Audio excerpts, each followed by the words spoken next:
Keywords: West Virginia Asylum Story, Historical Horror, Creepy True Story, Haunted Asylum, Lobotomy Horror, 1800s American Asylums, Forgotten History, Weston Hospital, Horror Storytime, Gothic Story, Insane Asylum Tales. Tags: Hashtag Asylum Horror, West Virginia 1882, Hashtag Lobotomy Before Invention, Hashtag Wordy Tales, Hashtag Historical Fiction, Hashtag Haunted Places, Hashtag Creepy Storytime, Hashtag Forgotten America, Hashtag Mental Asylum Story, Hashtag Dark History. Full story. Genre: Historical fiction, psychological horror.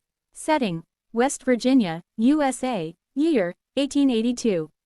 Part 1. The Arrival. In the Appalachian foothills of West Virginia, 1882, hidden behind thick groves of pine and misty hollows, there stood a towering Gothic structure made of gray stone and black iron. Locals knew it as The Ridge, though its official title was the Atherton Lunatic Asylum. Newly arrived drive. Emmett Harrow stepped off the dusty carriage path, boots crunching dead leaves, as he stared up at the asylum's towering windows, too small for escape, too narrow for sunlight. Behind him, the driver muttered, "God help you," before whipping the horses away without even a glance back. The asylum was known for its odd treatments, ice baths, isolation cages, electrical experiments, but the rumors were darker. Whispers of doctors, reaching into the soul through the eye. Of drilling the madness out. Of patients who walked in, but never came out again. Dr. Harrow had come to bring reason. Or so he thought. Part 2. The Black Ledger. Within the cold halls, Drive. Harrow met the superintendent, Drive. Felix Malgrave, a gaunt man with translucent skin and eyes like river stones. Malgrave spoke of progress, and claimed to be years ahead of medical science.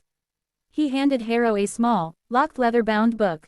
"Only you may read this," he said, eyes gleaming. "It's the ledger of the special treatments." As Harrow settled into his role, he began reviewing patients' charts, and noticed many labeled with a red X. These patients had no family, no visitors, and all had undergone something called the Clarity procedure. The ledger revealed notes that were cryptic. Day 3 post-Clarity, patient no longer screams. Day 7, pupils fixed, compliance 100%. Success. Chaos turned to silence. But there was no mention of how this clarity was achieved. Part 3. Screams in the basement. One night, unable to sleep, Harrow followed the distant sound of dragging chains and muffled cries. Deep in the bowels of the asylum, behind rusted gates, he found the old theater. A surgical room long disused, officially. But it wasn't empty. He watched, hidden, as Malgrave and two masked assistants restrained a girl no older than 16. They placed a crude instrument against the corner of her eye and used a small, bone-handled hammer to drive a thin metal spike in. She convulsed, then stilled. Malgrave whispered, "No more voices now." Horrified, Harrow fled, but not before he saw the rows of jars lining the walls. Inside were what looked like portions of brain. Labeled, preserved, catalogued like books in a library. Part 4. Madness of the Mind. Harrow confronted Malgrave the next morning. The old doctor smiled. "You are standing at the edge of greatness. We are freeing them, rebooting broken minds." "But it's barbaric," Harrow shouted. Malgrave's grin turned cold. "So was bloodletting. So was childbirth. Science is not born in kindness. It is forged in necessity." That night, Harrow found himself locked in his own quarters, the key removed.